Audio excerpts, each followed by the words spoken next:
Welcome to Buddha at the Gas Pump. My name is Rick Archer.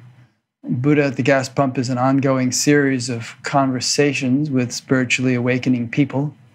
We've done over 560 of them now, I think. And if this is new to you and you'd like to check out previous ones, please go to batgap.com, B-A-T-G-A-P, and go to the past interviews menu. This program is made possible through the support of appreciative listeners and viewers. So if you appreciate it and would like to help support it, there is a PayPal button on every page of the site. And if you have a PayPal aversion, there is also a page that explains other ways to donate. My guest today is Andrew Hewson. Welcome, Andrew.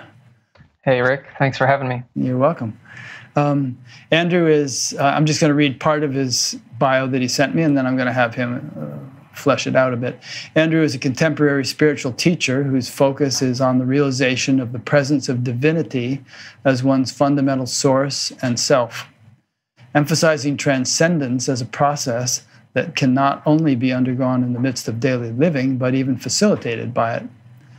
Andrew speaks from the experiential reality of having been carried by the grace of total transformation in the context of daily life. Growing up in the southeastern United States, North Carolina, Andrew's childhood was characterized by a state of lightness, freedom, and underlying connection. This effortless way of being was taken as an unspoken given until an intense qualitative shift took place in his early teens. The condition which once prevailed, in other words, the lightness, freedom, and underlying connection, progressively became replaced by an acute sense of separation, limitation, and lack, leaving little room for functional participation in the common activities of human life. With this radical drop into apparent fragmentation, Andrew began to seek relief wherever possible. This seeking eventually led to the discovery of altered states of consciousness through the use of alcohol and drugs, which quickly spiraled into the pits of despair. After years of unsuccessfully attempting to live from such a constricted sense of identity, Andrew found himself in a medical isolation jail cell, facing 30 years in prison. It was there, in the midst of absolute hopelessness and despair, that the grace of surrender shone forth, bringing about a profound shift in consciousness. This transformation revealed a still, silent presence or field, divine in its nature, and ignited a fire for spiritual evolution. All right, so I'll stop right there and ask you some questions. So what did you do to get yourself in prison? Were you dealing drugs or something? No, actually, it was a car wreck. Where you were drunk and you ran into somebody? No, not drunk. It was another drug. Yeah. Okay. And so the drug caused you to wreck the car? Yeah, that's what seemed to be going on. Yeah. I'm only laughing because of the roundabout way of saying it. And did someone actually die in that wreck? No. Badly injured, all three of the bodies involved, this one and the other two. And one of them ended up having a leg amputated. Wow. Had you gotten into, opiates? Was it heroin or something that, usually people get pretty out of it on that sort of drug? Well, the drugs that weren't used would be easier to list than the ones that were. So I don't want to get into all of that, but basically addiction is for many things, and drugs and alcohol just happen to be one of the outlets for addiction. Sure. Yeah. Okay. Well, I went through a phase like that myself, as did many people, and I actually spent a couple of nights in jail, but nothing quite so serious as that. So somehow you beat the potential prison rap. And I guess so talk about this shift that happened. I guess it happened in the jail cell. What woke you up, do you think, or what was the nature of the waking up? Well, one thing that I like to point out to everyone is that a shift in identity is not an event. Mm-hmm. It's not an experience. So to select something out and to say this is where this happened is really arbitrary and inaccurate. We have to have a fuller perspective. It's like this interview, for instance. If I say this interview starts 5 minutes ago, and then it's going to end at 5 o'clock Eastern Standard Time, that really cuts out the rest of creation and the rest of the universe. And everything is connected. Everything is the expression of one field of intelligence interacting with itself. So if we isolate out Andrew's apparent event, we're really dealing in the illusion of separation, which there is no separation. So I understand that in the convenience of language, we have discussions like this, but I also think that it's important that we have a very fundamental perspective when we examine areas of our own life and what seems to be going on in the world.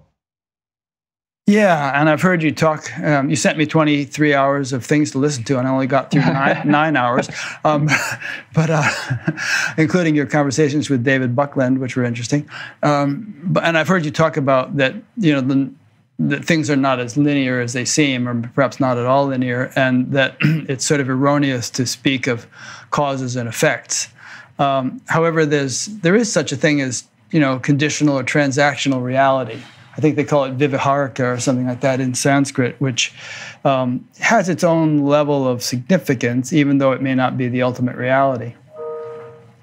Well, for those that are stuck in the dominance of that sense of transactional or causal relationship, it is supportive for the evolution of the conscious experiencing to bring in the understanding that that is not actually what it seems to be. Because what that is reinforcing is the sense that there's a separate, independent I that is fragmented from the whole, that is either the cause or the effect of what seems to be going on in the world. And as long as that is in place, we do not know the truth of the light that we are, and we feel limited, we feel lacking, and we feel incomplete. So my primary intention, we might say, is for those that are seeking to return to a sense of completion to discover that within themselves. And so I offer that which I feel is most supportive of that recognition and realization.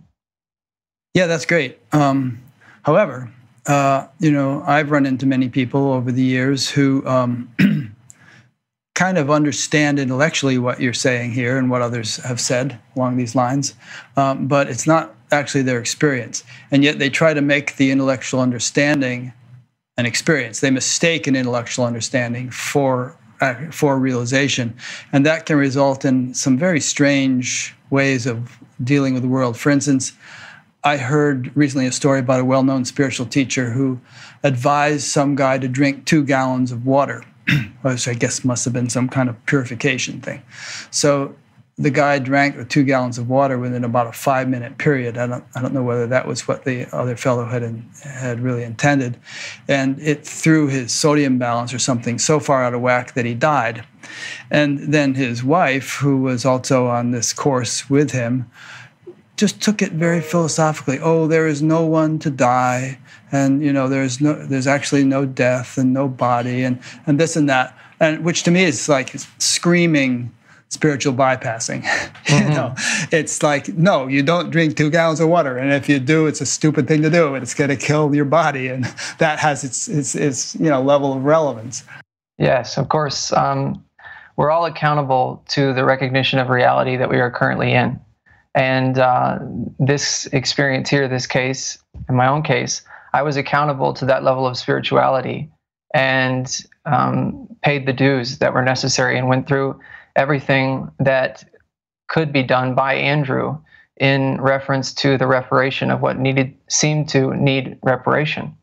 And if we examine this teaching a little bit further, you'll see that spiritual bypassing just simply isn't an option, because one of the largest parts of it is mutation and contemplative supplication, which is an investigation into unresolved content on a daily basis. Mm-hmm.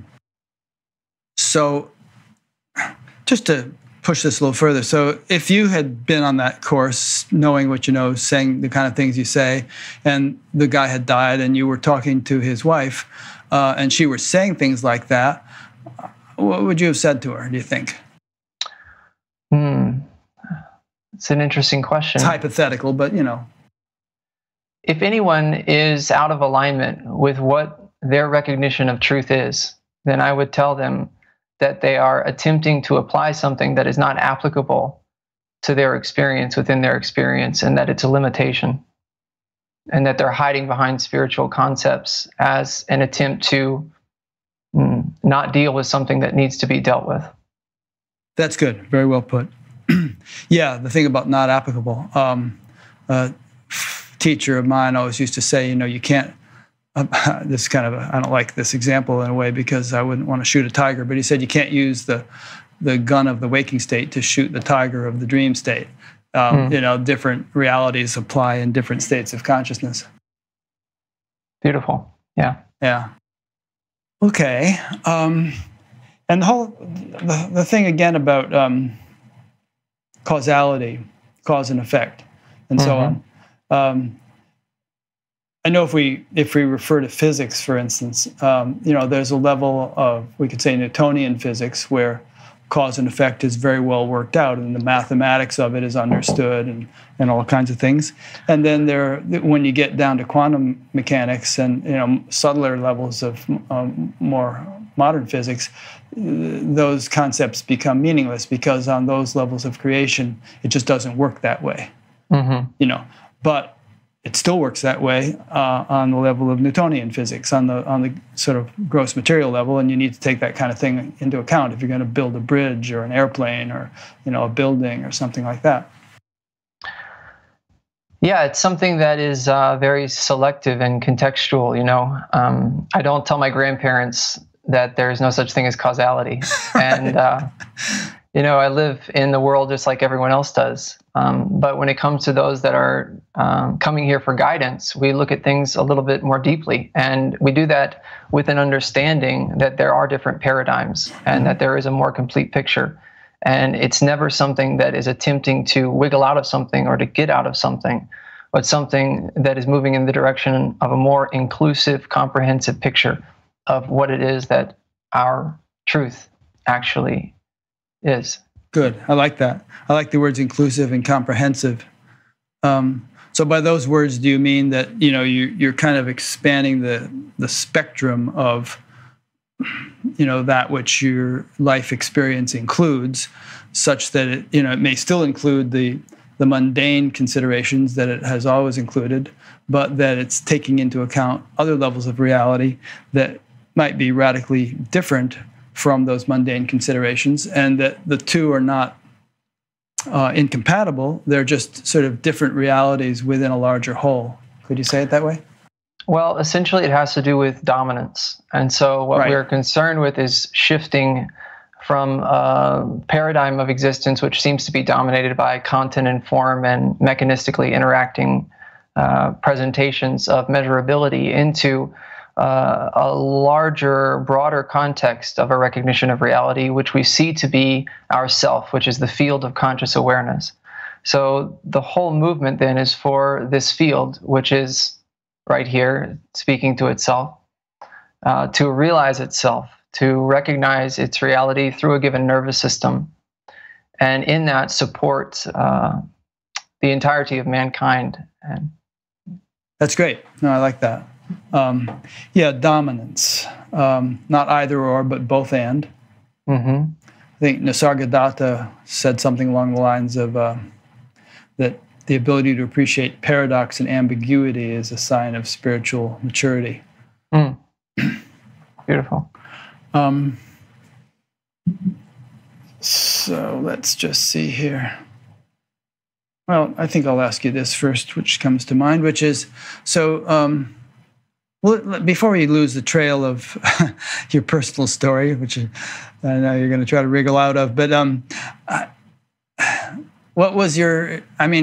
you must have had some prior, or maybe not. Did you have some kind of prior interest in the kinds of things we're now discussing, such that when you were in that jail cell, you could refer back to that and, start to, undergo the shift you underwent? Or did it all just come completely spontaneously with no background?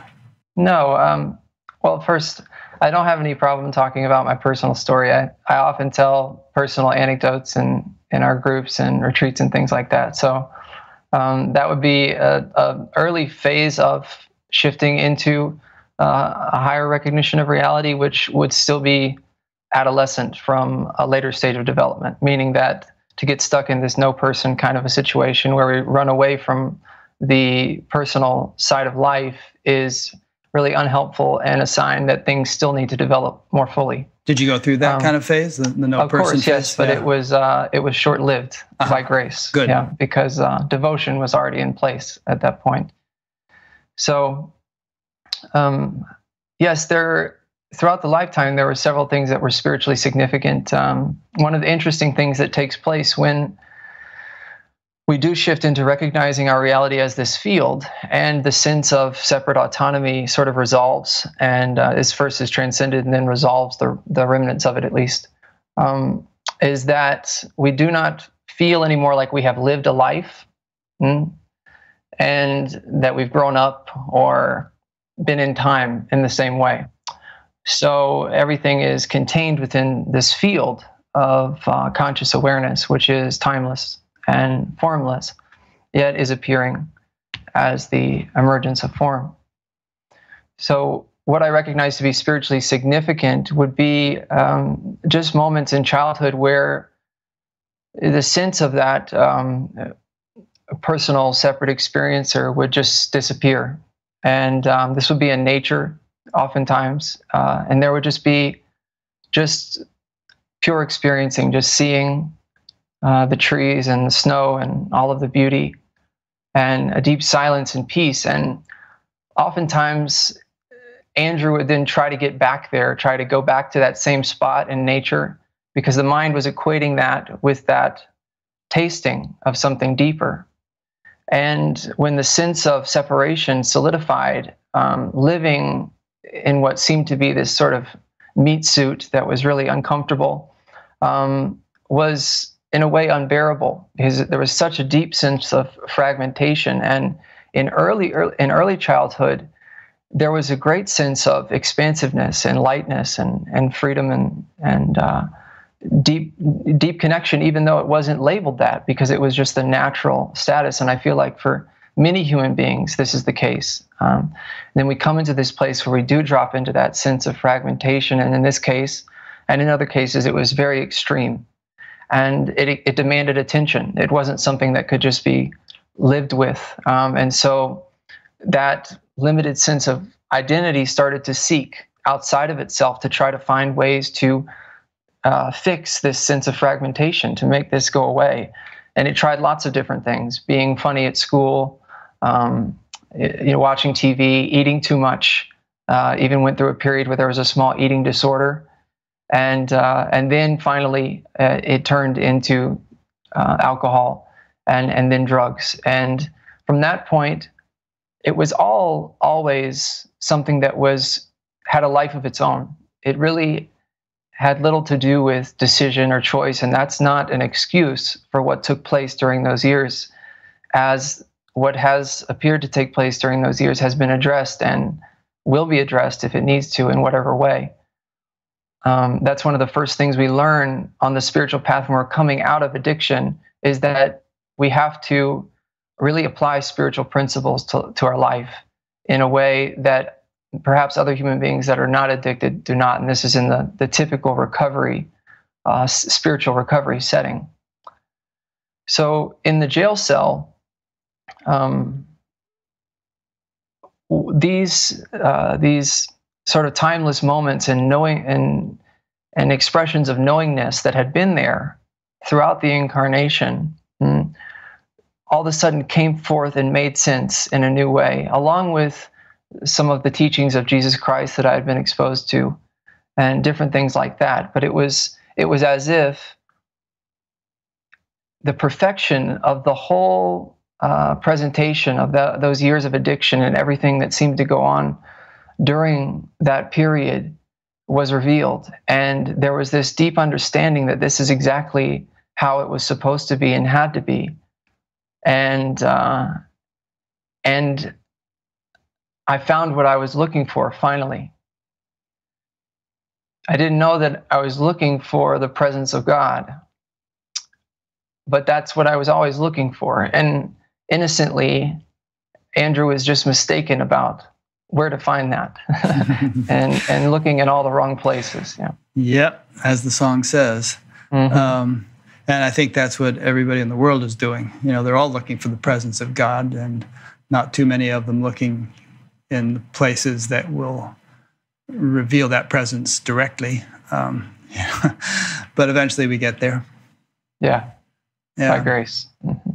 Sometimes I have the feeling, and I've heard people say, that a lot of times someone who's destined to be a teacher has to go through, certain experiences, sometimes very rough ones, in order to be an effective teacher for others who are going through experiences like that.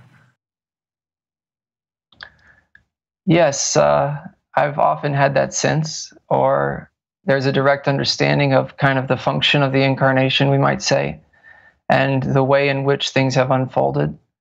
And this was known at a very early age. Actually, I remember being at the beach as a young boy, and there was this knowingness of a certain purpose or a certain function, but there was no language to articulate it, and it was very abstract and field-like, right? Yeah. So in the jail cell, there wasn't a direct shift in identity. That's why I don't like to speak about it as an event or an experience. But what took place is that there was field recognition, what I call field recognition, meaning that the field of conscious awareness, in particular, the aspect, which I refer to as the conscious presence aspect, revealed itself. And so still with the sense of being Andrew as an experiencer, there was an awareness of what Andrew, or what I refer to as the presence of God at that point. The field had not yet recognized that it was itself through this nervous system. And so there still seemed to be an experiencer of the field. I see. Yeah. You might have said at the time, yeah, I, Andrew, am experiencing or sensing or intuiting this field, but you wouldn't have said, I am the field. Yes, correct. And actually there was direct visual perception of the field as well, which is almost like heat coming off the top of a grill. Yeah. And from that point, it has just intensified and has never gone away. And that moves through the various stages that I talk about in the teaching as well. That's interesting. Do you ever, without getting too esoteric, do you ever sort of have any sense of past life development, culminate or resulting in whatever stage that you've come into this one at? Well, yes, it goes back to what we were talking about in the beginning about having a broad perspective and a full picture, and not fragmenting off events. So we can look at the lifetime almost like this interview, right? It's an event. It's a very small piece of something much larger. Sure. And then there's contexts within context as far as that's concerned. So yeah, there has been some very specific knowingness and remembrance of certain things, but I don't know if it's best to go into all of that right now. So. No, you don't have to if you don't want to. You can if you want, but I wouldn't press you on it. But I think as a general principle, I get the sense that, it's sort of my philosophy of things, and certainly not mine. I didn't make it up. That, spiritual development is a vast spectrum, a vast continuum, and any one lifetime is just a little band on that spectrum, and that we basically pick up where we left off. As the Gita says, just as a man casts off worn off garments and takes on others that are new, so do we cast off worn off bodies and take up other new ones. Which is a good perspective for people to have, I think, because it can create a great deal of reassurance or peace of mind. If you, like you said, if you feel like I am this meat body, I think you used that phrase, and that's all I am, then what happens to the meat body is of really great significance as compared to I am this field. Yes, exactly. One thing that I just would want everyone to know is that we are our own limitation. This truth of the self that we are appears to limit itself, and that is what we know as the human condition. So when I see those that assume that they're so far behind or missing the mark so greatly, I just feel moved to remind them that things are not what they appear to be, and to know that if you're listening to material like this, if you're even drawn towards something like this, there is a larger portion of the picture that's not being seen. And to start to put some trust in that, and to intuit that, and to move in the direction of the possibility that grace can reveal aspects of our own identity which seem to be concealed at a current moment. Yeah, that's very nicely put.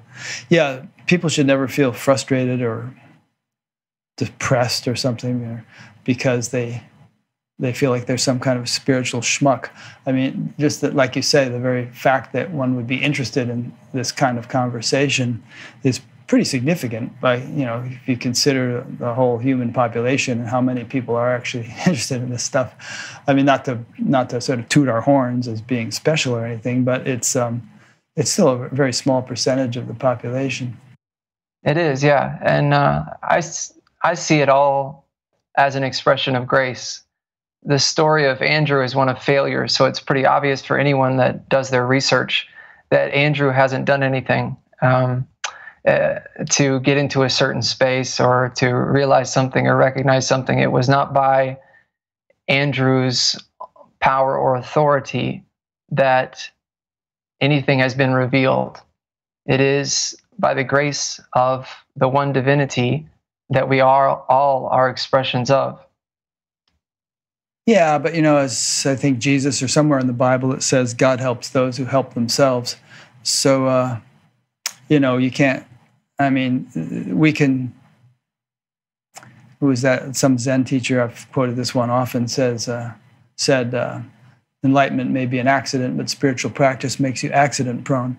So, there are certain things we can do to set up the conditions in which grace is better able to operate. Rick, this is true, and I do prescribe things that I feel are in alignment with the recognition of reality and the status of infinity, and these are things that are applied on a daily basis. But at the same time, Andrew couldn't help himself. So if it was only true that God helps those who can help themselves, then Andrew wouldn't be sitting here right now. Yeah, well, that's a big theme in AA. You may have gone to AA meetings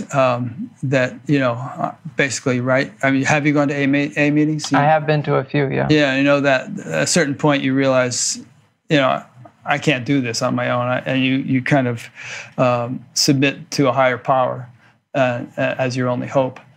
That's actually a theme that's been around in great traditions from the East as well. Sure.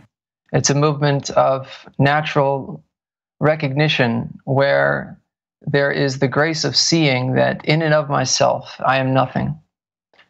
And it is the Father that does the works. It is the one power that has this capacity to awaken to itself through this body. Yeah.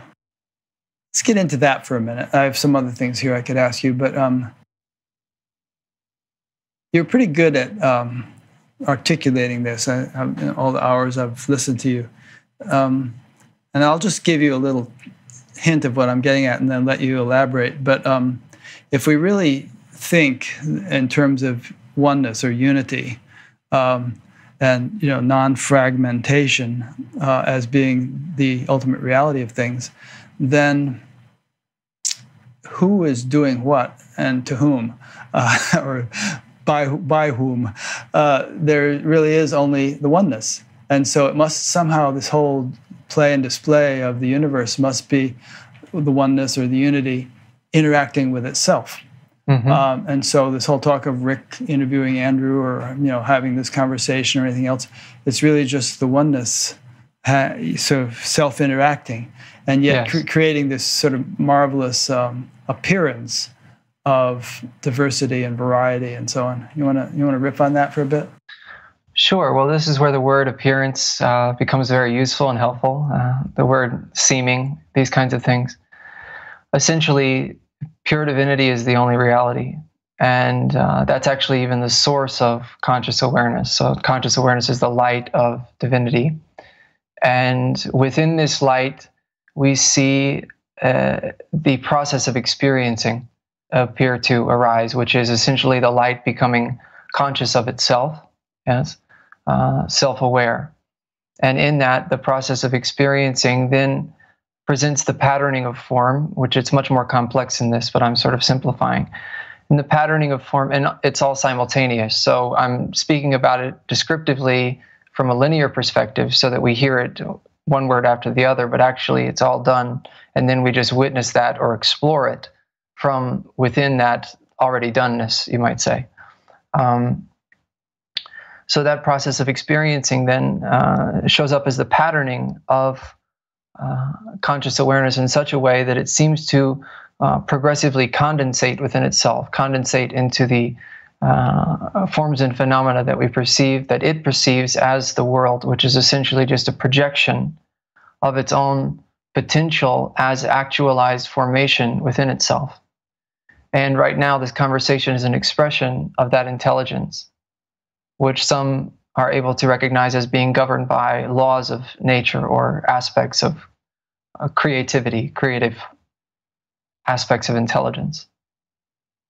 And so what you were saying here, that it's possible to actually trace, talk about the Big Bang and how creation emerges and, gets increasingly complex and diversified in that process. But what you're saying, as I understand it, pertains to a continuous thing that's happening all the time right now.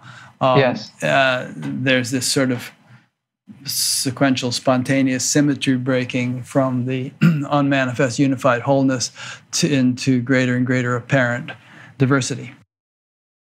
Yes, so this interview is an expression of creation. So right now, these words emerging, this is creation expressing itself as these words. Yeah.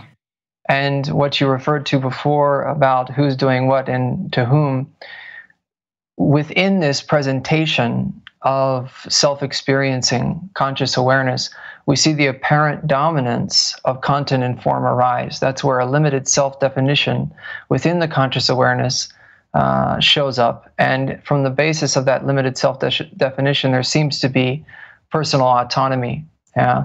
There seems to be a sense of fragmentation. And then that point of apparent fragmentation, feeling that it is the doer of actions and the thinker of thoughts, begins to accrue impressions. The accruement of these impressions is what we know as karma. And then these impressions continually sort of play out on a loop and are either seeking to re-impress or to resolve, depending on the status of the point. Yes. Good.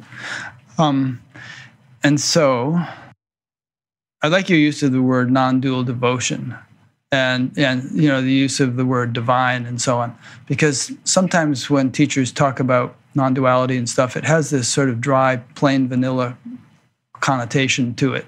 And there's no sort of appreciation or recognition of the intelligence that is so obviously involved in this whole process. And I know you have kind of a devotional background in terms of things you've done in your life. And I think, the greatest spiritual teachers throughout history have had a similar orientation. Shankara, Nisargadatta, Ramana, and so on. They don't just hammer away at there's nothing ever happened, and they may say that, but in the next breath they may talk about the sort of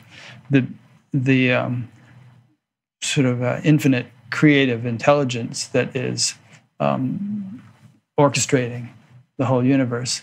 Yes. And there's no contradiction between those two ways of looking at it.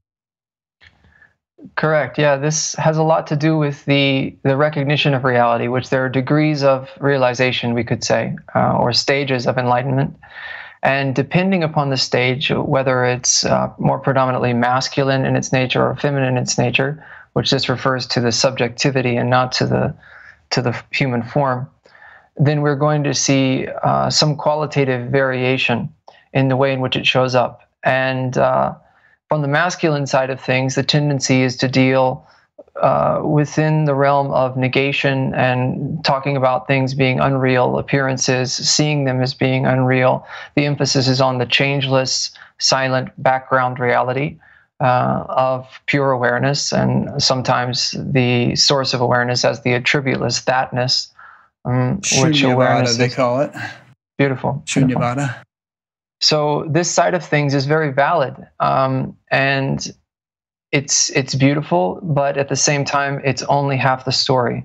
So we have to have a recognition of the full spectrum of development in order for one side of things to be properly understood.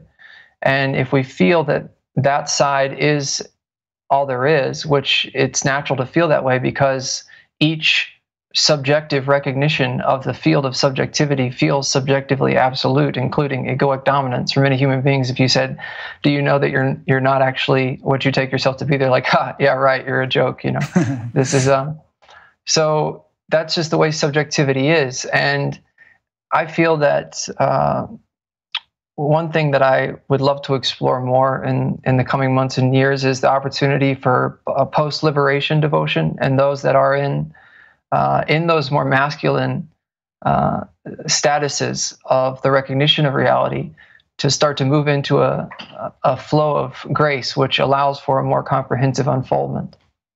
Yeah, that's nice. And there isn't any reason, is there, why one couldn't have, I mean, you talked a bit about the masculine, the nothing ever happened perspective on it, but then you didn't really elaborate as much on the feminine, but there isn't any reason why one couldn't have both in fullness in a balanced way, is there? No, of course not. Actually, that'd be the ideal. One of the ideal. One of the major concepts I work with is something I call the sacred marriage. So essentially, there's two aspects of the self. I refer to them as pure awareness and conscious presence. So pure awareness is this changeless, silent, dimensionless seeing that is right here. But at the same time, it is non-local, yeah?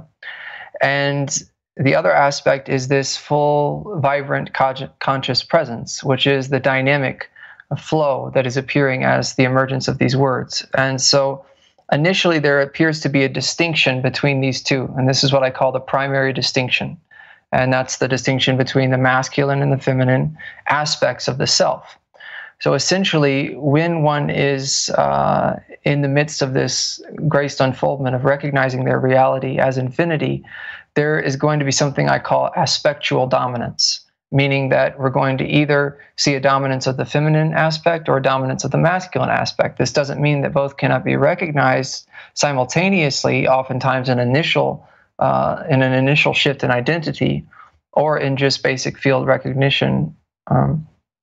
But that one of them is going to be the primary point of reference, we might say, even though it's a field. Yes, this field right here. So just elaborate a bit more before you can, as part of this, what you're saying. You explained in some detail the orientation of the masculine dominance, which I think is probably the more common thing in today's spiritual milieu. How would you describe someone who has predominantly feminine orientation? The feminine aspect is characterized by vibrancy, fullness, and dynamism. It is the aliveness that we see expressing as the intelligence patterning as the forms of the world. The silent seeing of the masculine is the contrast which allows for the dimensionality of the feminine to be perceived from the dimensionless. So there's this very, very subtle, inseparable contrast that is present. When we look at three dimensions, we see that it is the dimensionless that's able to see these three dimensions, that it's not the three-dimensional that sees the three-dimensional, but that which does not have dimensions. And so this is the masculine aspect. The feminine aspect oftentimes as well is characterized by the heart. But I do kind of look at devotion as more of a binding principle, and there's levels of that as well. So there can be feminine dominance without a large flow of devotion. It just depends on the case. But the feminine aspect has a lot to do with healing, what I refer to as transmutation, which is essentially the resolution of unresolved energetic condensation that has arisen through the illusion of separation. So as that energy is attentively allowed, what we see is sort of a conversion from an apparently fragmented state into a more expanded, awakened, enlivened status of fluffy, vibrant fullness as the field. And that is also blissful. So the feminine is characterized by bliss and the masculine by peace, I would say. So would you say that perhaps examples of the feminine in contemporary spirituality might be sacred dance and relationship work and ceremonial stuff and that whole kind of thing, but without a lot of emphasis or recognition of the sort of unmanifest value? Well, it just depends, because these words like manifest and unmanifest sort of shift as we move through the stages. So initially, like form could be said to be manifest, but then actually, when we move into a source condition, the light of conscious awareness is manifest, and then the source is unmanifest. So we move from looking at field form in the realm of manifest, unmanifest, to looking at field and unmanifest, manifest. But that's a whole different subject. What you're referring to is, as far as these various areas of spiritual expression, I would say yes, they do have more of a feminine quality to them. But at the same time, it doesn't necessarily point to the recognition of the feminine aspect of this field. So I am always speaking about this field and pointing to the truth of this underlying light that is experiencing itself, because that is what took place here, and that is what feels most relevant for everyone. And the various practices and expressions of that are, of course, included, but at the same time, the direct resonance with this aspect of the self is what I feel to be most important.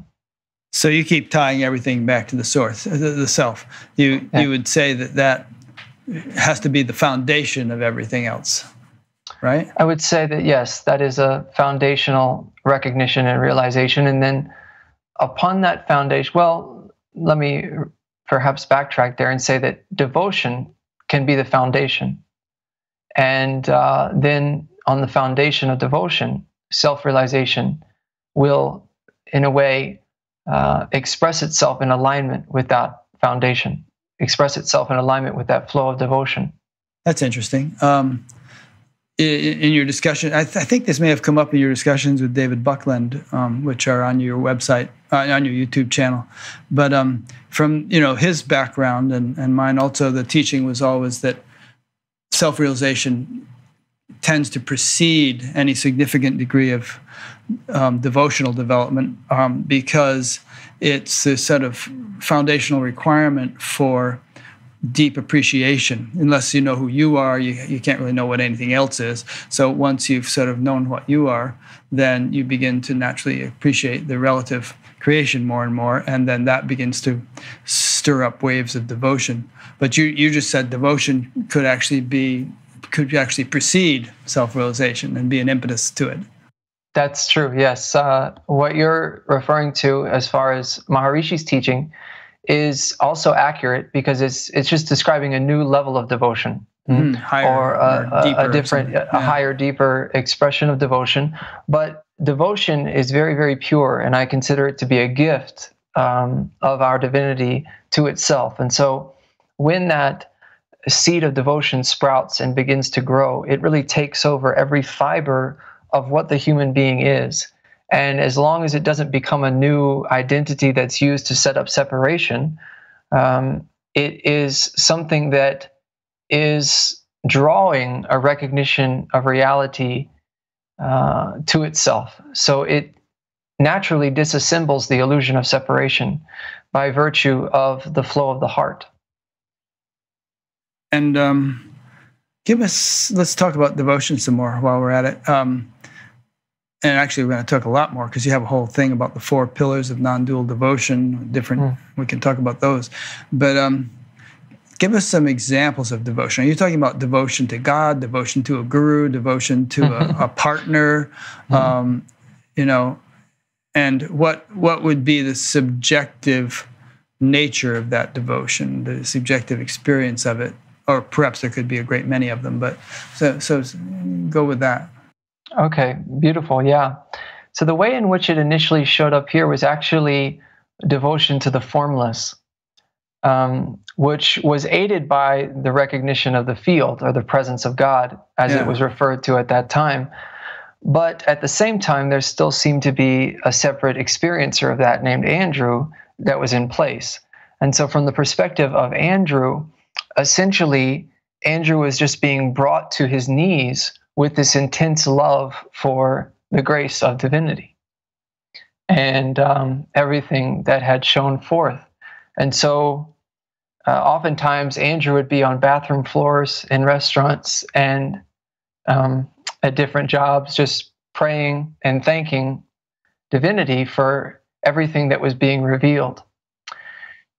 And this was from a space of egoic dominance. Like I said, there was field recognition, but it was still egoic dominance. So devotion to God can mean lots of different things. And it can be the God that we see reflected back through something, like you said, a teacher or a partner.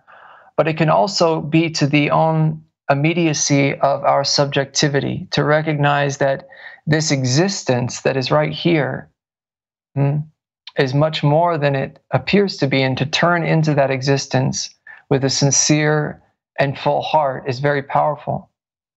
And so that's what I typically point those that are coming to our meetings towards, is that level of devotional recognition, the self to itself. So when you say there was devotion to the field, was there the sense that there's this all-pervading field? And you said at that point it was still Andrew being devoted to the field, not necessarily recognizing that he is the field, but that this sort of, you felt like there was this all-pervading, all permeating field of intelligence or something that just inspired waves of devotion in you. Is that a fair synopsis? Well, the devotion wasn't so strategic or directed in that sense. It's very spontaneous and sort of like an overflowing of fullness.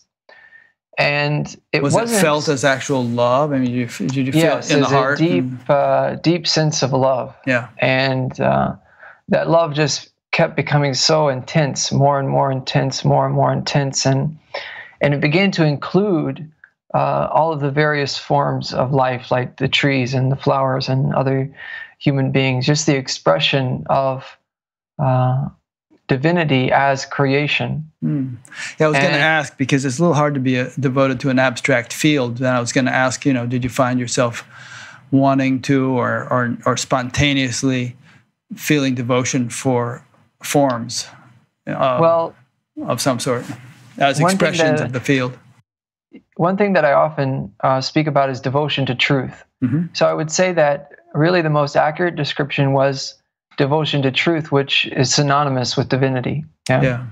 And from the perspective of Andrew, who seemed to live most of his life in self-delusion and lies, truth became more important than breathing. So expression of that grace brought this immense devotion to truth. And that was truth on the practical level, but it also included truth on the level of reality, truth on the level of divinity.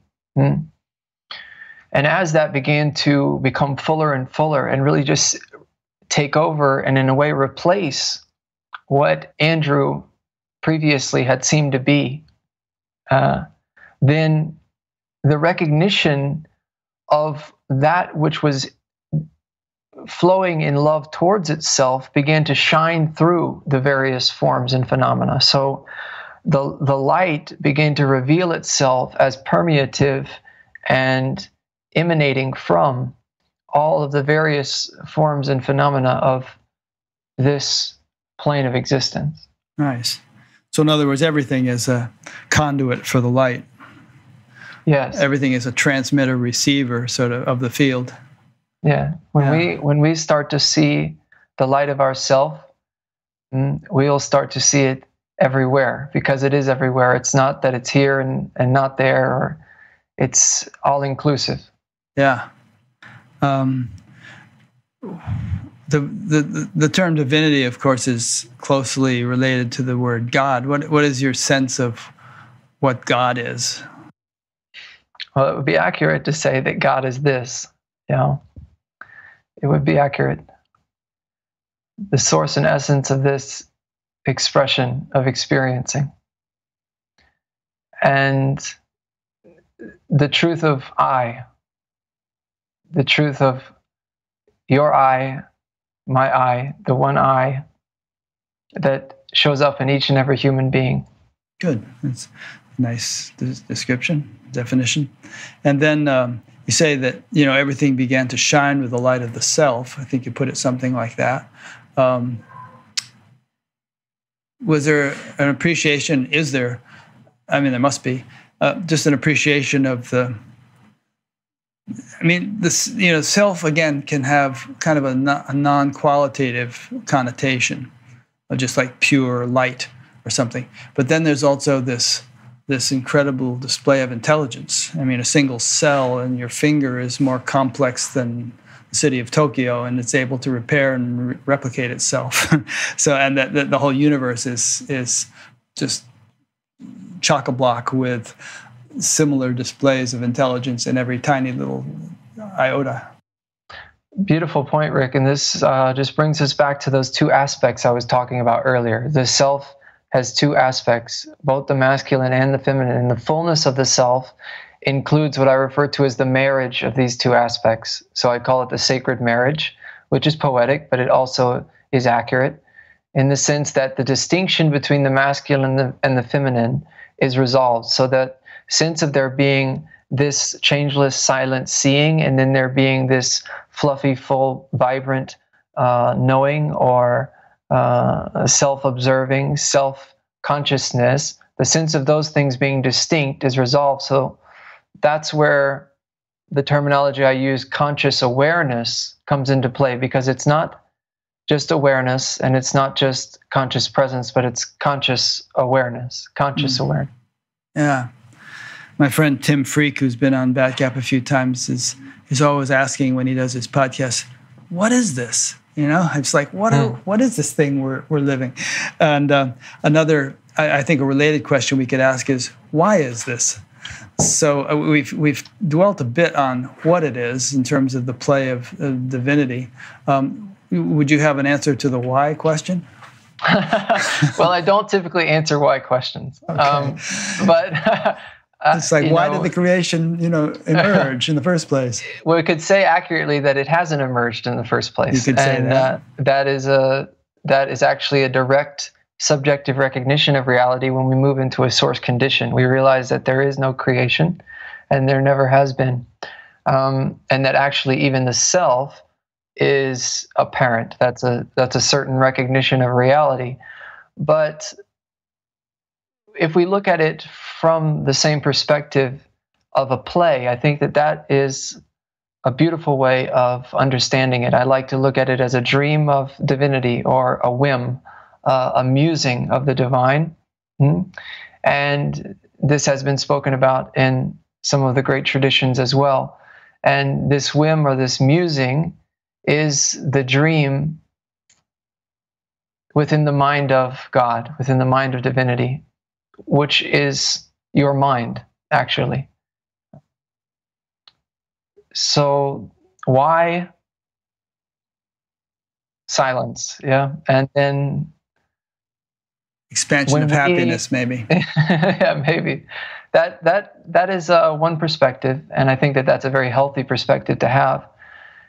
I think one way that we could contextualize it is for the sake of the perfection of love. Even though love is already perfected, it projects this apparent absence within its own mind, and then progressively appears to return into the recognition of that perfection, which has always been the case, and then express that within the apparent absence. Yeah. If you're lying in the bathtub, you've been lying there for a while, you may not notice the warmth of the water, but if you slosh around a little bit, then it starts to feel warm. So, perhaps the universe is God sloshing around in order to enjoy the warmth and the joy and the play. Beautiful. A couple of questions came in. Let me hit you with these. Here's one on the... Okay. This is from Andrea in Louisiana asking, what do you suggest for people that are stuck with their addictions and facing their own awakening? How does one step out of that state and become the person they are meant to be without having to hit bottom or end up in jail to break those chains?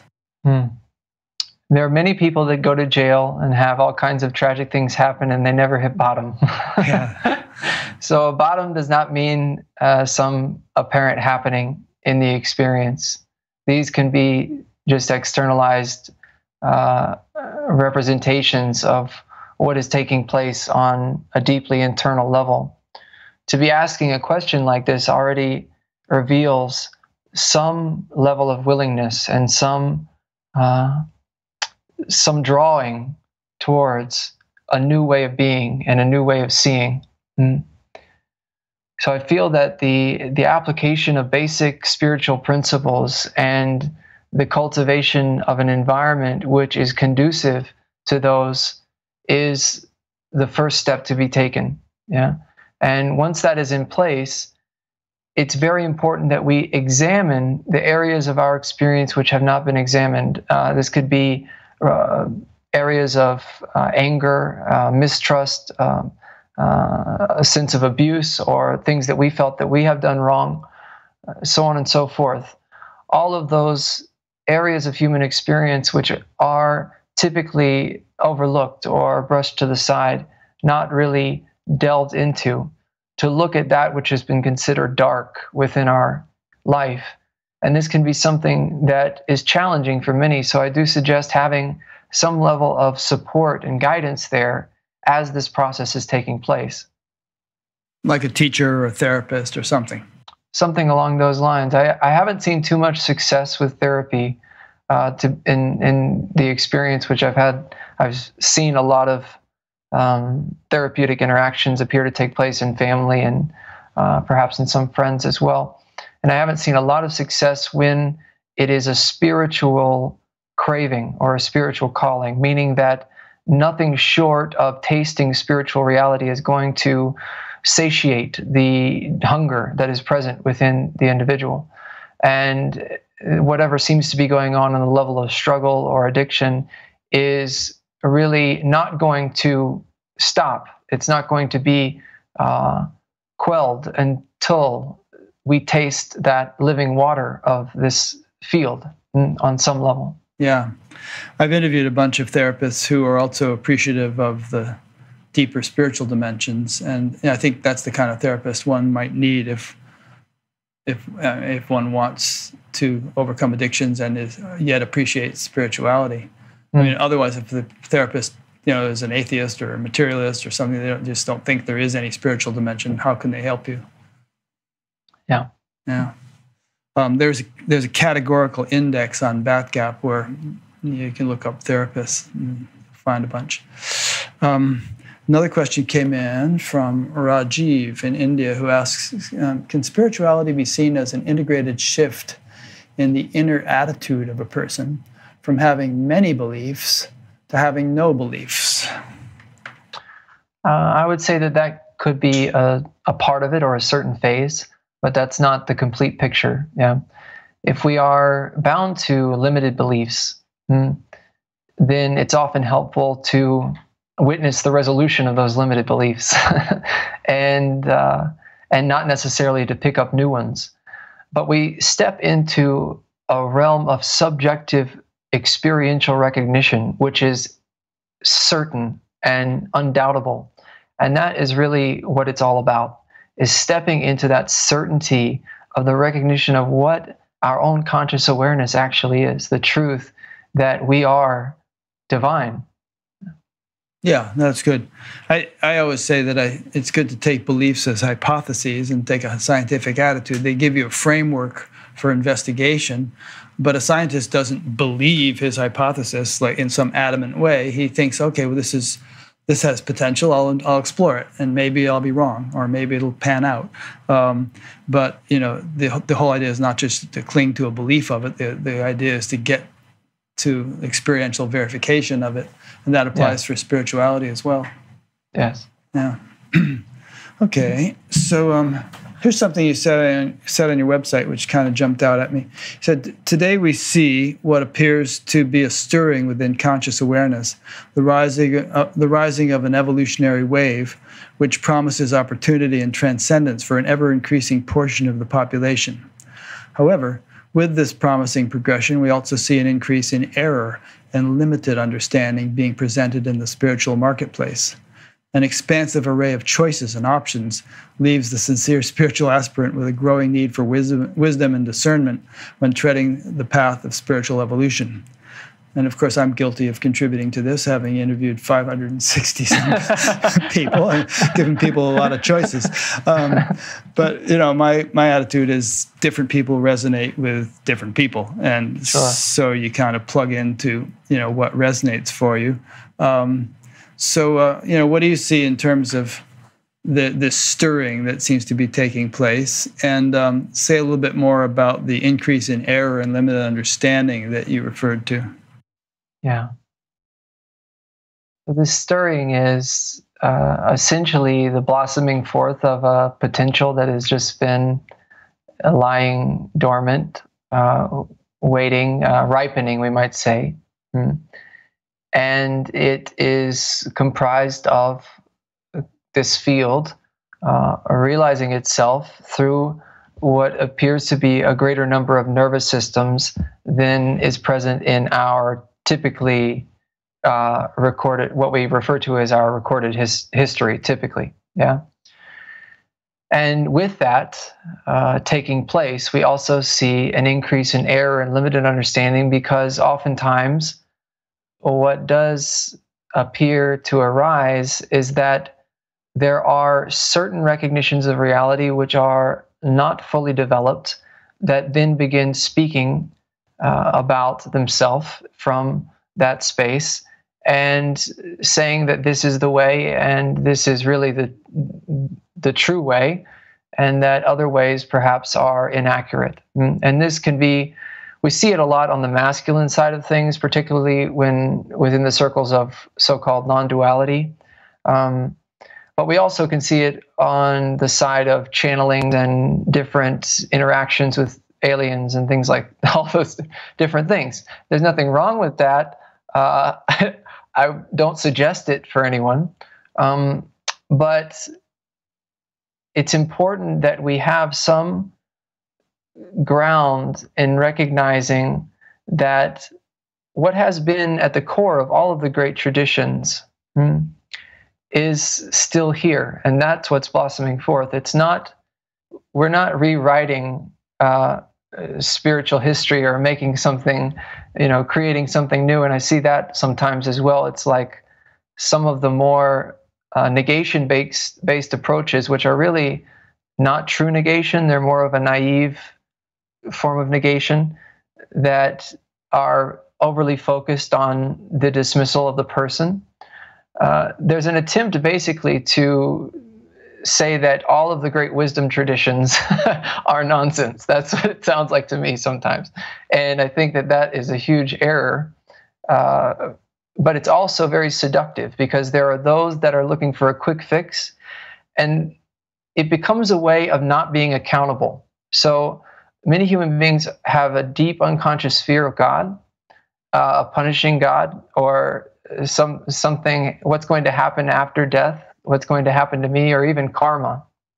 And this presentation of non-duality as being just simply this, nobody here kind of a thing, becomes a way to not be accountable for one's life and what has unfolded, and because there is no life and there is no and those kinds of things. So I had a little bit of a spiritual warrior kind of thing with this at one point, and was but by grace that's been resolved. So I see where it's coming from, and it's a part of the broader context like we were talking about earlier.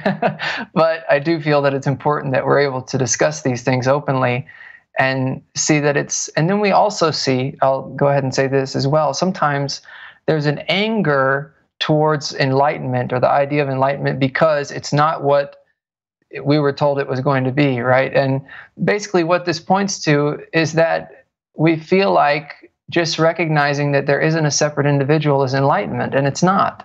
And then when we feel that way, there may not even be any field recognition, which is what I refer to as the initial shift into context, is where the field clearly recognizes itself. It's not an experience. It's not in time. It does not have a beginning, and it does not have an ending. The waking, dreaming, and deep sleep states appear to cyclically unfold within the timeless field that you've recognized yourself to be. And this is what we call authentic shift in identity. Yeah. But when we're just basing everything on that recognition of there not being someone here, it can become very confusing. And there can be some anger that's present there because it's like, oh, this enlightenment thing's a lie, bliss is a lie, love is a lie, or whatever. And it's just not the case. Bliss is not a lie. Bliss is very much here, and it becomes very intense and progressively so as we move through my experience has been an ascending trend since the apparent beginning, which is not a beginning. So maybe I'll stop there. I didn't really say too much. No, you said a lot. That was a really good wrap. And I could name names as you were speaking of people whom I've interviewed who speak that way about there's no one here, and therefore they kind of extrapolate from that assumption to all kinds of conclusions, which I would say are erroneous. Like you said, they would probably discount bliss as being something irrelevant. Some of them will discount the very possibility of reincarnation because if there's no one here, then who's going to reincarnate? There's a tendency to dismiss spiritual traditions, like you said, and that can also include a tendency to dismiss any kind of ethical considerations.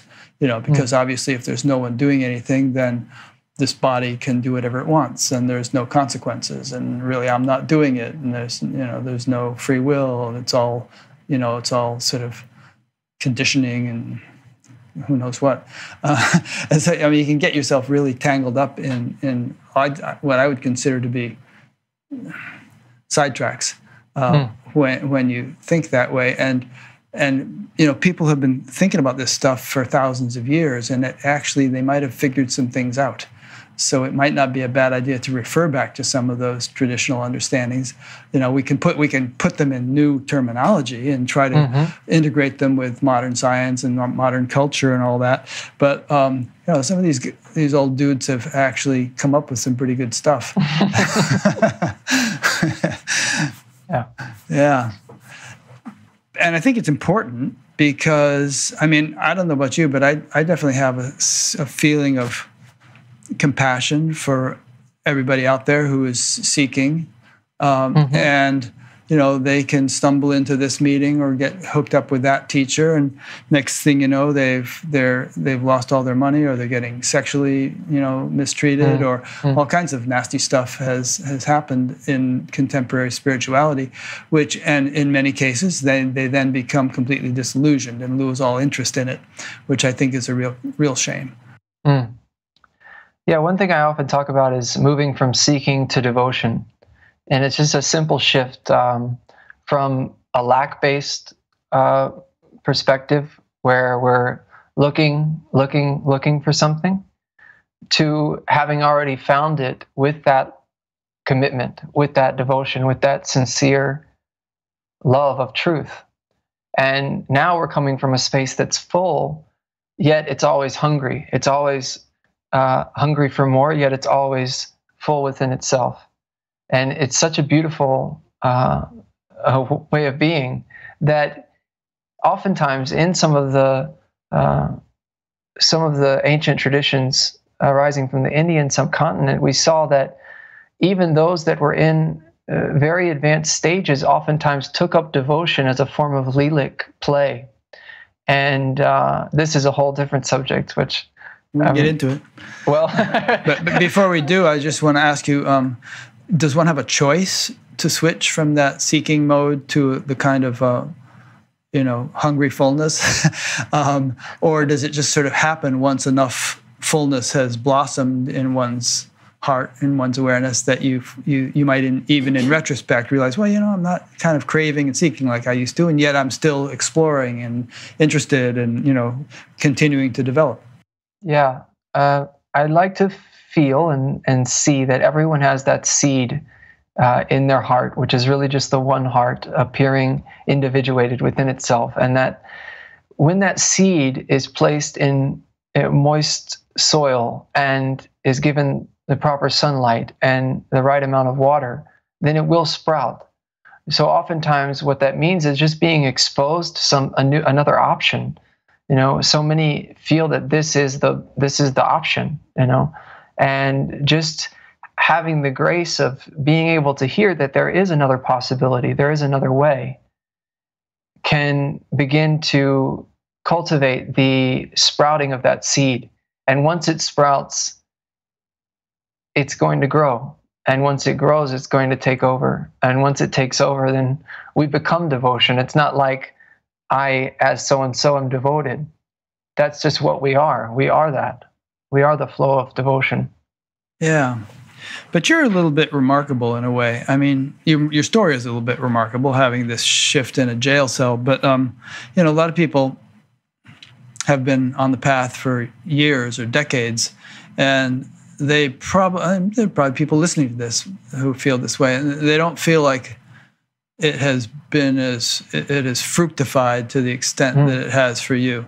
They might be thinking, "Oh, I've been meditating so long, or I've been seeking and reading and going to all these teachers, and yet I just sort of still feel like a lack or a frustration or something." So what would you say to those people? Well, I would say that today is a new day. If we can let go of that spiritual history, I know it's tough sometimes when we walk around with all of the years of meditation and the books and the teachers and whatever it is. But when we're able to become like children, and become like spiritual children, that's really the key.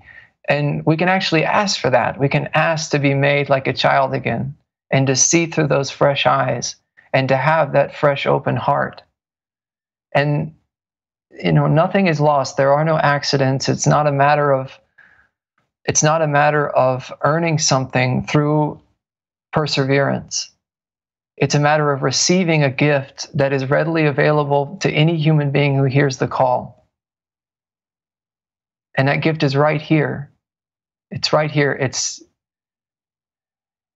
ready to be opened. Yeah. Seek and you shall find. Knock and the door shall be opened. I really think there's something to that. There's just the initial sort of intention. There must be something more. Help me. Help me find it. What is it? I know that. I know things start to happen. Yes. Yeah. Beautiful. Yeah. So how do you actually work with people? We have a couple of your graphics that you sent me, and we have this 4 pillars of non-dual devotion. And so let's say somebody starts working with you. What do they do? Do they practice things? Do they just listen to you talk? I mean, what happens? Well, there's essentially 2 styles of teaching or speaking. One style is what I refer to as leading. And this is where the self speaks to itself directly. And there is a direct resonance within the field. So the intellect becomes rather useless. It's not within the realm of application. It's not within the realm of mental understanding. It's a direct resting in that throb that is arising and expressing itself as the self speaking to itself, as the field directly pointing to itself within its own infinity.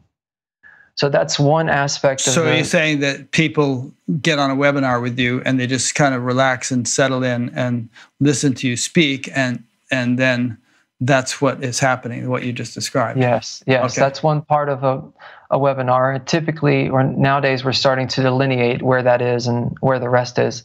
The other side of it is more of an explanatory side of teaching, where a certain theme or topic is explored and explained, and it has a little bit more of a practical flavor to it. And there we see the intellect can begin to serve devotion in understanding. And also we see application of certain spiritual expressions begin to become relevant. And that's where the 4 pillars comes into play. That's what I speak of as observation, contemplative supplication, transmutation, and service. Now, observation is a given, so it's not something that we do. It's not we don't start observing better or do something to observe. It's more of a matter of noticing that observing is what we know of experience, even from a space of egoic dominance. That what we know of human life or human experience is that it's being observed. Yeah, whether it's by me or by an infinite field, it's still being observed. Now, I would say that during this wave that is appearing in conscious awareness that you mentioned earlier, right now, the wave of around the world of all the people waking up, yes, and just the stirring, that many more have access to simply recognizing that there's an aspect of their experience which is observing the part of their experience which feels like it's listening to these words. So there's the listening to these words, but then there's also an aspect of our experience which is able to observe the sense of the listener. Yeah. And that is online for many human beings right now, whether for many human beings who don't have any kind of spiritual background, don't have any kind of spiritual understanding. It can be as simple as just pointing out that this is here. Now, that doesn't mean that there's a shift in identity. It doesn't mean that we recognize that that's an infinite field and that's ourself. That, of course, may come later. But having the basic willingness to stop looking out there at everything and start turning back towards the point of experiencing, the point value of experiencing. So now I'm observing Andrew going to school. I'm observing Andrew eating. I'm observing Andrew talking with someone. I'm observing the attractions that arise in Andrew. I'm observing the aversions that arise in Andrew. I'm observing the mental activity that's arising. Are you alluding to the idea of witnessing? Some people use that word. There's a little distinction. I use it differently than is typically used. So I classify observing and witnessing differently. I refer to observing as the dynamic feminine aspect, and then witnessing as the changeless masculine aspect. So oftentimes you'll hear someone talking about a witness to the witness. And what they're referring to is basically this primary distinction that I spoke about earlier, which is the distinction between conscious presence and pure awareness. I refer to the conscious presence aspect as this level of more dynamically operative observation, and the pure awareness aspect as the static witnessing or silent seer of actually even the field of self-observing. So in other words, conscious presence is more along the lines of something that you would consciously intend to do, whereas witnessing is not something you do, but something you are. It's more like just a condition of deep silence that continues, that abides, regardless of whatever's going on in the active fields of life. Yes, I would say that is accurate. That there's more of a dynamic, intentional, devotional presence of observation that can begin to take place in the midst of activity, or as that sort of what appears at first to be a second party during the activity of Andrew or whoever it might be. You know, I'm just speaking from a limited understanding there. And then there's also the silent seeing, or the pure changeless awareness or witnessing of that dynamically flowing observing. So we often see with long-term meditators, like those that come from the Transcendental Meditation movement, there is a natural shift into that more silent masculine aspect of witnessing first. Here I tend to emphasize more of a transmutative approach, which involves the conversion of those latent energetic condensations into a full, lively, blissful presence through attentively allowing them as they arise. And a devotional approach. And in the midst of that devotional transmutative flow, this level of observation is often what comes online first. And this also is relevant in the context of whether or not a shift into the recognition of reality and infinity takes place with either a masculine dominance or a feminine dominance. So if we culture the silent, changeless aspect more, then we're going to see typically that that's the aspect where the shift predominantly falls into, or the shift takes place into that aspect of the self. But here, and the students that I've been working with, actually, we've seen predominantly feminine aspect shifts, which means that the vibrant fullness of the field of conscious presence is recognizing itself. And then after that, the silent seeing, or the pure dimensionless awareness, which could be seen as like the nectar of that vibrant, full presence, is recognizing itself. Let me bounce it back to you and see if I've got this right. So in my own experience, there's, this kind of unperturbable silence that just pervades or abides no matter what's going on, no matter how crazy things may get. But then one thing I've found over the years is that there's a great value in a sort of a gentle self-scrutiny, so that one is not just sort of doing whatever it comes to mind, but sort of applying a real kind of subtle form of discrimination in each moment, without getting all manipulative about it, but just a sort of picking up, as it were, on the most delicate impulses of thought, and just sort of either checking them or allowing them or slightly redirecting them or something, just kind of steering the ship from that quiet level. And if one neglects to do that, then one can sort of go off the beam quite a bit, even if there's that silent witness. And that can cause all kinds of problems in one's relative life. So anyway, that's how I would express it. Is that what you were saying?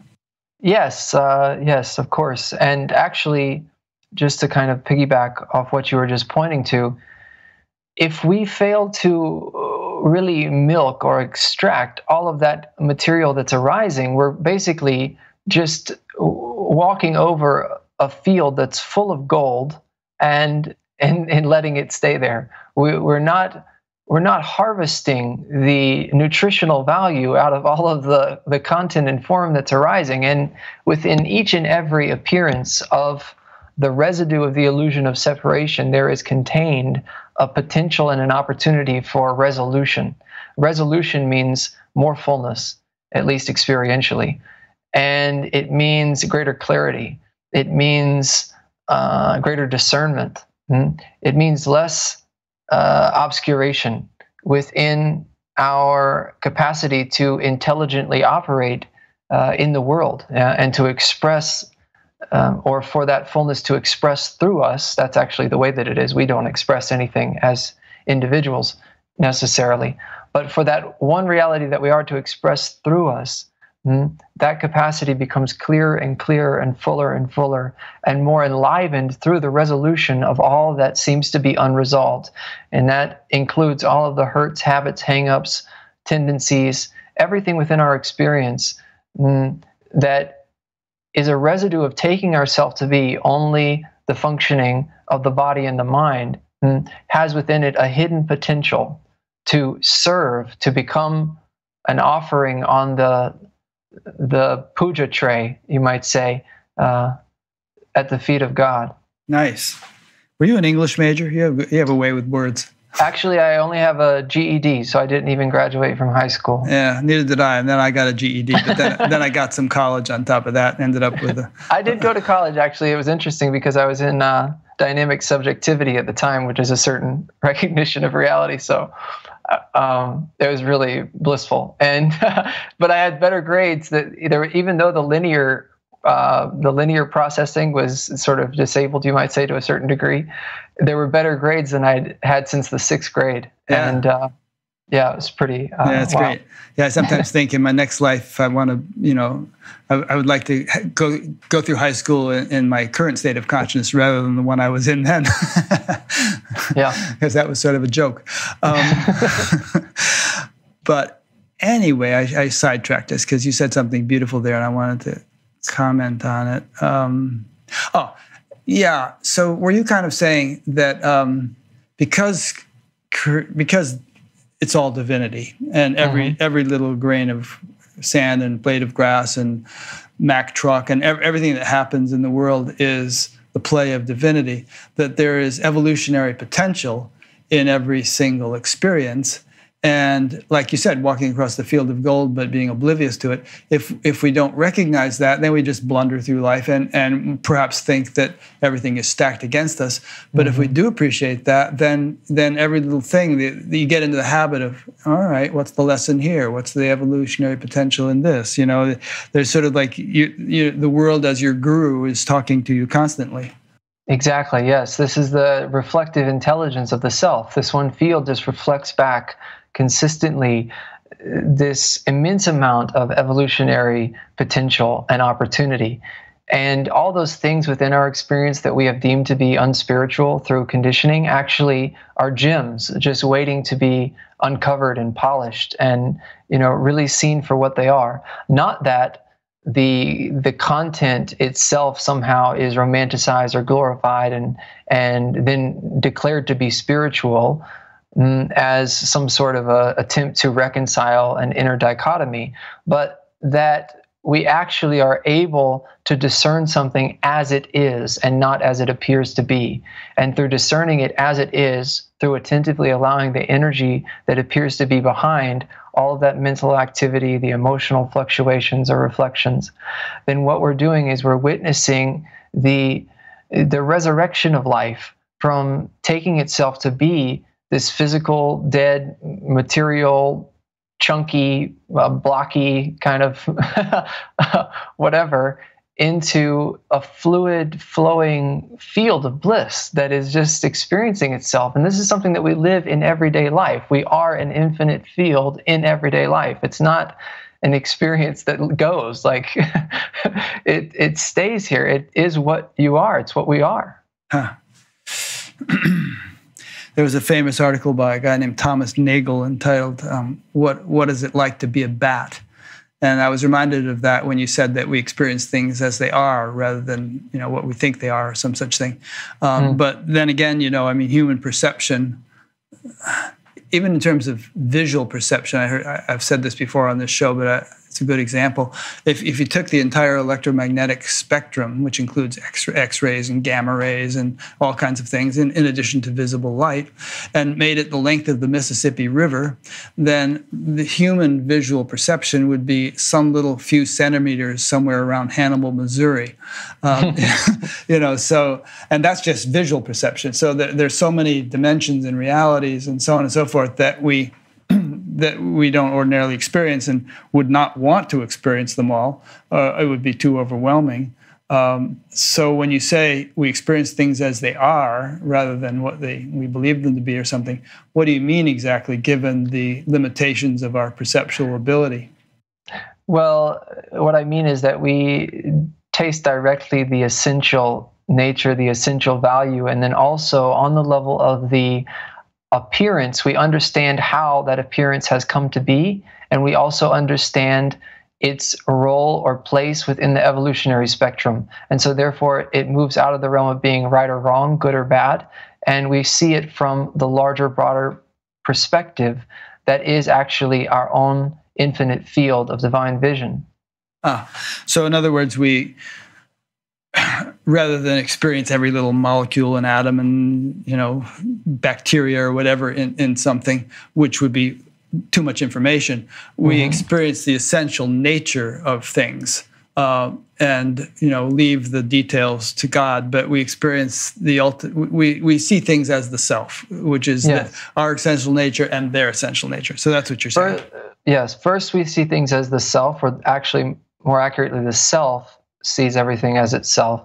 Then there's the realization that actually it is pure divinity, so that the self is the light of divinity. And this light is non-different from its source. The light of the sun is not different from the sun. And all of the formations and the appearances that are arising within this light are actually expressions of that divinity. So what we see and directly recognize and realize as an experiential, or rather non-experiential reality, I guess, from a certain perspective, it just depends, is that this is all divinity appearing expressed in measurement, and cognizing itself within the realm of sensory perception. Good. Okay. Here's a question. This one is a little bit speculative. In fact, that's what the questioner says. Let's see what you can do with this one. This is Wesley from Fairfield, must be Fairfield, Iowa, which is where I am. Wesley asks, another speculative why question. Of all possible universes, of all possible configurations, why this one? In other words, why ears? Why houses? Why machine guns? Grass, football, and most important, why zebras? I find it amazing to compare the infinite unmanifest potential to the actual appearance of forms in this dimension. It seems none of this had to be, and yet amazingly, here it is. Field of all possibilities. Yes, it's something that must be, it's a question that must be answered through realization. The why question will disappear when we see clearly. And things will make sense, not in the intellectual, linear understanding of the term, but they will make sense through our own recognition that this is all apparent, and at the same time apparently apparent, meaning that what we're talking about when we refer to the perceptual presentation of formation isn't actually here in the way that it seems to be. And that's not really something that we can comprehend until we are that. Good. I would suggest to Wesley, in fact, that I the other day I started building a quotes section on Batgap, because I keep getting all these great quotes from people, and then I forget them, so I'm starting to put them online. So if you go into the resources menu on Batgap and down to quotes, and then you'll see a list pop out of quotes. I'm just beginning it. It's work in progress. But go down to something called the Kybalion in that list of quotes, and you'll see a really cool description of the universe from the perspective of this ancient tradition, or some kind of, I don't know, ancient mystical Greek tradition or something. It gives you kind of mind-blowing in terms of, all the different levels of creation and all the different worlds of possibility that exist. Who was it? Einstein said something like, the creation is not only more marvelous than we can imagine, or than we imagine, but it's more marvelous than we can imagine. There's just such a, you think of all your favorite science fiction movies and so on, and imagine what there might be out there in this vast universe in terms of all the possibilities. And even on this earth, you can kind of see God's handiwork in terms of loving variety and even humor. Because some animals are so funny the way they're designed, and life just sort of springing up in even the most inhospitable places, like thermal vents at the bottom of the ocean, which are spewing sulfuric acid, and yet there's some kind of life living there. So, extrapolate out to all the trillions of galaxies and the gazillion stars within all those galaxies, and imagine the diversity of this creation that we live in. It's really mind-boggling. It is, yeah, and that's just one universe. Yeah, exactly. One multiverse, and there's an infinite number of those as well. So I wouldn't be surprised. Like bubbles in ginger ale, I heard a physicist say. It's bubbling up. Yep, that's accurate. Yeah. All right, let's steer it back to what you do, what you're offering. You sent me a couple of charts. We can go through those if you want, but I want people to get as good an idea as possible of, what working with you would entail, so they can get a good sense of whether it's something that would appeal to them. Okay, yeah. as far as the four pillars is concerned, the moving, the basis is observation, as far as an intention and a willingness and the spontaneous expression of that in the flow of daily living. And then with that, there's a pillar I call contemplative supplication, which is essentially a prayerful, supplicative attitude, a life to itself, which is willing to receive truth in a childlike way, and also willing to turn towards truth. So it doesn't rely on one's own personal faculties, but turns towards the reservoir of all intelligence consistently on a daily basis in alignment with what is being observed. So that would include perhaps the supplication for what has been seen to be resolved, which could be just a silent offering or whatever the case may be. It varies for each one. But the general devotional attitude is in place. And with that, there's something that I refer to as daily writing, which is pretty self-explanatory, which is included in the pillar of contemplative supplication. This is a daily process of written investigation where all of the content and form that's been registered in the observation is then, through supplication, investigated and broken down in such a way that the unseen is being seen, and the unresolved is being resolved by grace. There's a willingness to look at all of those things within our own experience which we previously were unconscious of. Yeah. And the word humility comes in there too, in terms of not insisting that things happen any particular way and being willing to, Beautiful. Yeah. Exactly. Yes, it is very much a position of humility, openness, willingness, receptivity, and a recognition that grace is the supreme worker in all of this. And on that basis, we're simply just really witnessing a flower blossom, and in a certain sense providing the conditions which are conducive to the flower blossoming, but recognizing that it's by the grace of the sunlight of the divinity that we are that the flower does blossom. Yeah. This term non-dual devotion kind of says it, but what you're really saying is this is a sort of a heart-based approach to non-duality, Correct. Which I find very sweet and nourishing as compared to the sometimes more dry approaches to it. But it sort of has a greater richness to it, fuzziness, as you would say. Beautiful. Yeah, and then in that is transmutation, which I've already gone over, so I won't spend too much time on it. It's essentially the attentive allowing of unresolved emotion and the energy that's behind the emotion. And this can include psychological impressions, meaning that we have certain thoughts or images that are associated with stored energy or unresolved emotion. They oftentimes will surface with those unresolved energetic condensations and emotional reflections. And we also want to be able to give some attentive allowing to all of these three layers. That includes the psychological impressions, the emotional reflection, and the underlying energetic condensation. And as this takes place, what we'll begin to witness is, as more resolution is shining forth, there's a greater sense of lightness, a greater sense of freedom, a greater sense of expansiveness, and it carries on through all of the stages of enlightenment, or all of the different contextual modalities or recognitions of reality and infinity. This means that it is applicable right here in a stage of pure divinity just as much, if not more, as it was in the initial stages. Yeah. So it also begins to include collective material when we get into the higher stages.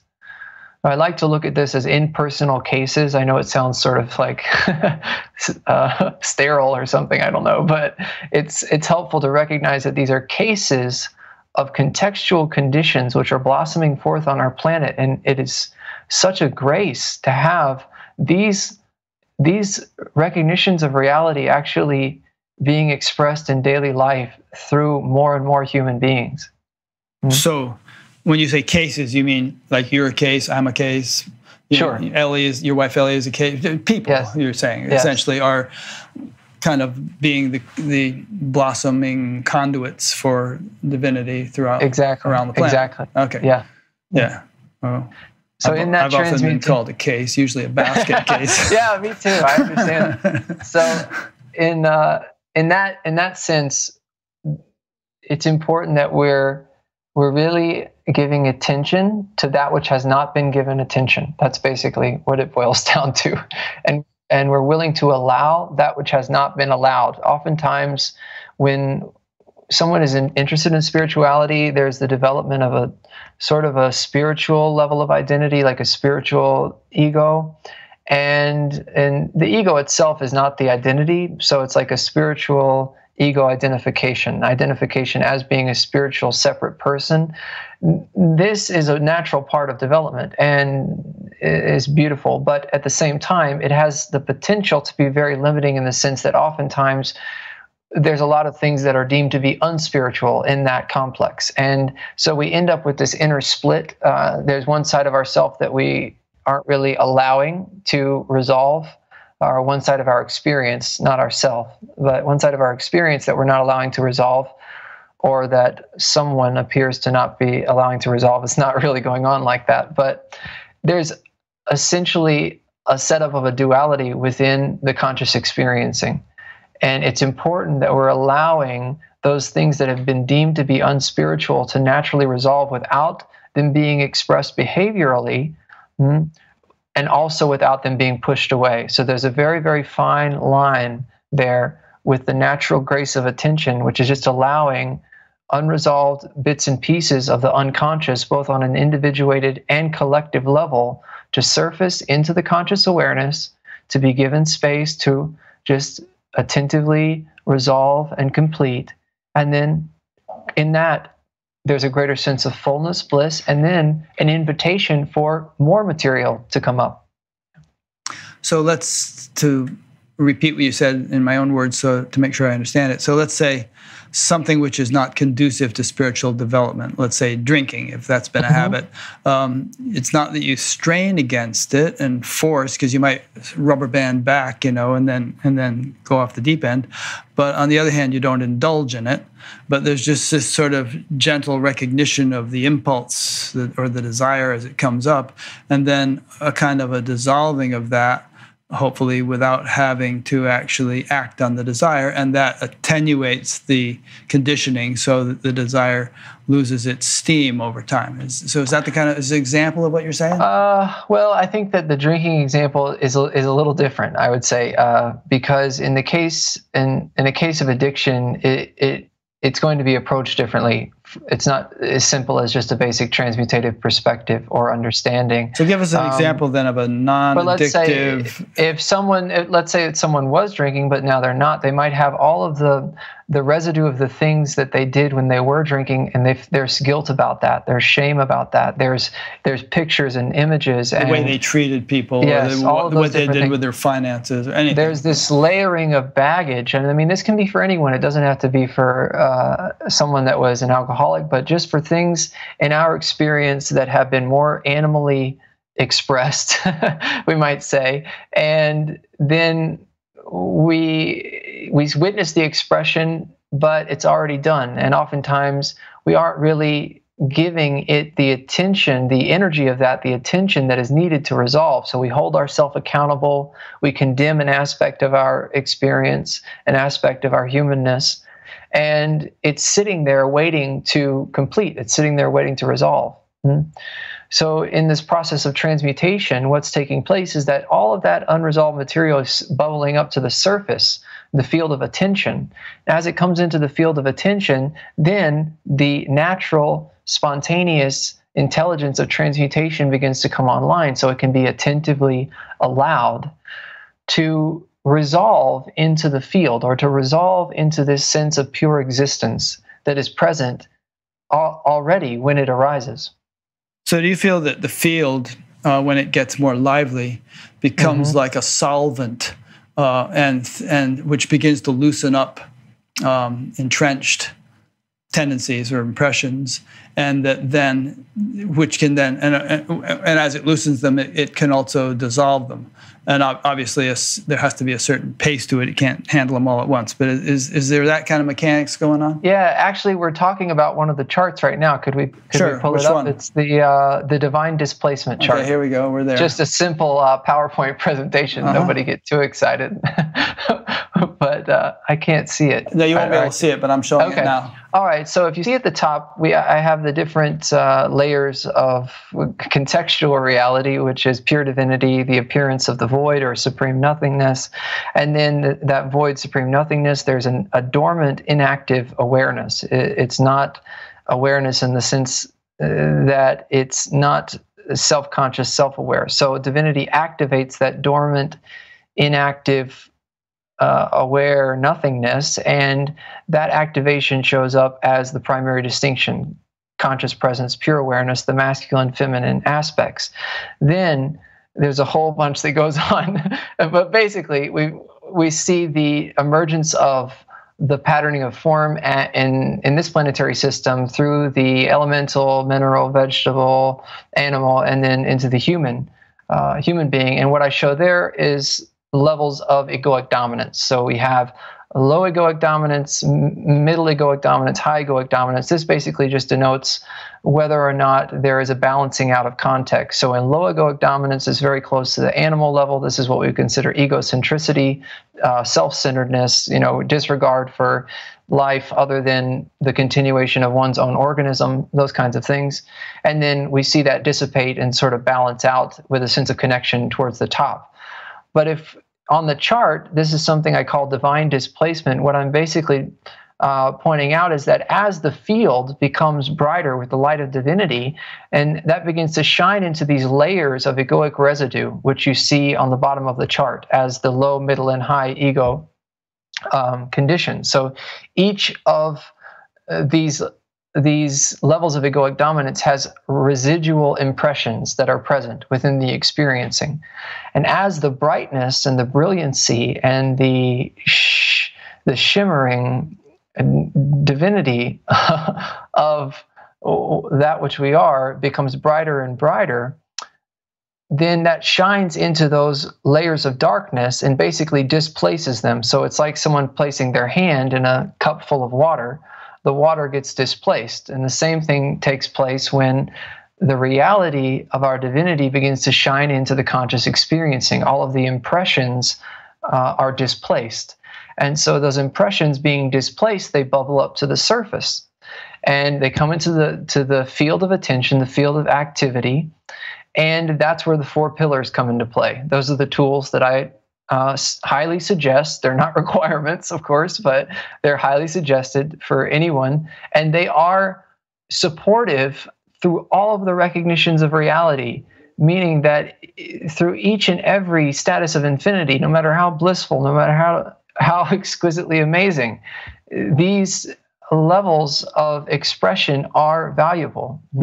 And 4 pillars, again, are observation, contemplative supplication, transmutation, and service that we were discussing earlier. Yes, that's correct. Yeah. Yes. Okay. And that's divine displacement, which I thought was pretty cool, because it is actually how it works. We actually witness that light shine into the darkness and displace all of those impressions that were based in the apparent dominance of darkness. Yeah, kind of like illumining a room and then seeing all the cobwebs and dirt and stuff like that. Exactly. And you can't really clean it up until you have enough light shining on it to see it.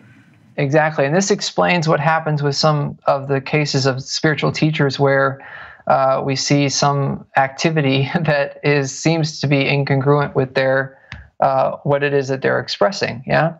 Is that this level of surfacing is taking place, and perhaps there's the sense of having arrived or not needing to continue to look at things or to have this level of investigative, transmutative understanding, or perhaps it's just innocently that they have not been exposed to the possibility that perhaps that is supportive, yeah? And then naively they get caught in the self-laid trap of not continuing with a vigilant, excuse me, thank you. What's the other one mean? I think that's like well, that's like a village. It takes a village. Yeah. It takes a village. Oh, okay. Yeah. Well, whatever it is, maintaining that sense of alert, attentive, allowing, which is inherently non-controlling in its nature. That's also very important to understand. What I'm describing has nothing to do with control. All control mechanisms are based in the residue of egoic dominance. So it's about allowing, receiving, observing, resolving. It's not about controlling, doing, trying. Yeah. Yeah, there's a couple of quotes I've said many times on the show, but they're worth saying in this context. One is from Padmasambhava, ancient Buddhist teacher. He said, although my awareness is as vast as the sky, my attention to karma or action is as fine as a grain of barley flour. Mm. And another is Carlos Castaneda's teacher. He said, a warrior has time only for his impeccability. Mm. So there was a great emphasis on, minding your P's and Q's and, not letting your guard down because you think you're so evolved or something. Beautiful. Yeah. A couple of questions came in. Were you about to say something? Well, I was just going to say one more thing. Yeah, is that those 4 pillars are all contained under the umbrella of devotion. Without devotion, they're not going to express and actualize in that way. Yeah. Okay, good. This is a good one. I was going to ask you earlier about, it's all well and good for you to be saying this stuff. You seem to be like you take to it like a duck to water, and and you've had these openings and whatnot quite spontaneously, it would seem. But I wonder how much it translates into the experience of the people that you teach or talk to. And a question came in from Catherine in San Diego that reminded me of that, which is she said, how can I feel fullness and clarity when I feel like a failure? Mm. You're not a failure, Catherine, because that was a really good question. That was a great question, yeah. So the sense of being a failure is what seems to be obscuring the fullness and clarity, yeah? So through giving attention, intelligent attention to the sense of being a failure and allowing it to be there without necessarily becoming it, then what begins to take place is the natural intelligence of this field spontaneously begins to fold that into itself. So you already are what you are. You already are this infinite reality. And all of these layers of impressions that are based in the apparent unawareness of yourself have the capacity to be resolved. They are resolvable. And through grace, that is what is going to take place. To ask the question already shows that there is some creative tension present. And that tension can express as this level of resolution. But as long as we are unwilling to let go of these definitions of ourself and of our experience, they're going to stay there. So another key foundation is willingness. We have to be willing to perhaps recognize that we don't have ourself figured out. We don't really know what we are. We don't really know who we are, and we don't really know whether what we seem to have done should or shouldn't have been. And that comes back to the childlike simplicity, which becomes a childlike maturity. Yeah. Yeah. And, we've all failed at things. We've failed at jobs or relationships or failed at becoming famous rock stars. Failure is whatever we want to do. Yeah. Failure is a blessing in disguise. Yeah. And it's a gift that's poorly wrapped, but don't mistake the wrapping for the gift. Yeah. Sometimes it's God's way of separating the wheat from the chaff and kind of making us more pliable and more receptive to, higher wisdom. Another good one here from Susan in the United Kingdom. Christianity puts great emphasis on the idea of forgiving other people. Could Andrew please explain why this is so important, and does he have any specific advice on what to do when forgiveness is difficult? Well, forgiveness is based in the structure of the ego, which spontaneously and innocently is consistently attempting to set up the illusion of separation. This limited self-definition of conscious awareness feels that the sense of being separate is life. It is existence. Without this sense of being a separate individual, me here, then life would end. Existence would come to an end.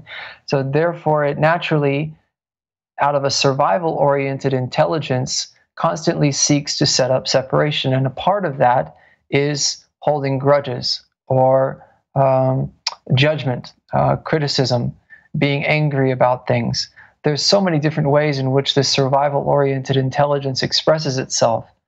Forgiveness is a tool of divine intelligence, which is basically moving in the direction of undoing those false borders and boundaries that have innocently been put into place through the survival-oriented intelligence of the limited identification with the human ego. When it feels like it's difficult to forgive, recognize that forgiving is not something that we do as someone, but something that we allow to take place through us. We allow to take place in this heart. And that moves it out of the realm of being a personal project and moves it into the realm of being a divine project, which is what this really is all about. This is a divine project. And to the degree that we're aligned with the divine project is to the degree that we will see fruits blossom forth out of that. I'm reminded of that Bible verse, vengeance is mine, saith the Lord, I shall repay. So if condemnation is a divine act and not really for us to do, then by the same token, forgiveness is a divine act. And, we can just sort of be, again, conduits or channels for that. Yeah. Actually, I have a little saying here that goes sort of in line with that. It's from the Rig Veda, actually, and it's from the Risika Vak, who's speaking from identification with the Divine Mother. And she says, I am the power which makes one eat the food, to see, to breathe, and to hear what I am saying. They who do not believe me perish, and I am telling you the truth. Hear with attention. I am myself telling this, which man and deities should try to understand. The one whom I love, I make mighty. I make him Brahman. I make him the sage. I make him wise. And of course, that applies for women as well. Oh, yeah. So this just expresses that it's the power of divinity that reveals itself through these nervous systems. Good. Okay, so we've been going about 2 hours. Very delightful way to spend a couple of hours. Yeah. So your website then is just andrewhewson.com, is it? It's nondul-devotion.com. We just recently changed it. Yeah. Okay, there we go. I'm just showing it on the screen here. And I'll put a link to it on your page on Batgap. And, people can find out what you do and what you have to offer and everything when they go there. But do you want to just summarize it briefly? Yeah, essentially we have weekly webinars. Some of them are more casual, you might say, during the week. Like we have a non-dual prayer group and those kinds of things, which we're just experimenting with really, but it's been beautiful. And then we also have once monthly retreats, which are online as well. And I'm available for one-on-one sessions, but I do highly suggest or request that someone attend at least three of something before requesting a session, just because it's important that we're sure that there's a direct resonance. Okay. Probably this interview could count as the first of those somethings. Sure. And then they could do a couple of other ones. Yeah. And you get to know who you are and what you're at before having a private conversation. Good. Well, is there anything else you feel like saying in conclusion, or have we pretty much covered it? No, I feel like everything has been said. I just want to thank you again for having me. Oh, you're welcome, Andrew. It's really been enjoyable. I've these conversations always have a nice effect on me, and slightly different with different people. But this one has sort of really gotten me feeling like nicely attuned to, your energy. Beautiful. Yeah. All right. So thanks to those who have been listening or watching. Next week I'll be interviewing James Finley, who's a Christian mystic, we could say, associated with Richard Rohr and Cynthia Bourgeault. And if you go to the upcoming interviews page on batgap.com, you'll see what we have scheduled. You can sign up on the website to be notified by email whenever a new interview is posted. And you can also subscribe on YouTube. You know how to hit the subscribe button. But one thing I learned just a few months ago was that after you hit the subscribe button, you see a little bell next to it. And then if you click that bell, then YouTube just notifies you every time a new thing is posted, which in our case is once a week. So if you'd like that notification, click the bell as well as the subscribe button. So thanks a lot. Thanks for listening or watching. Thanks again, Andrew. Thank you, Rick. It's been a joy. Thank you. Thank you.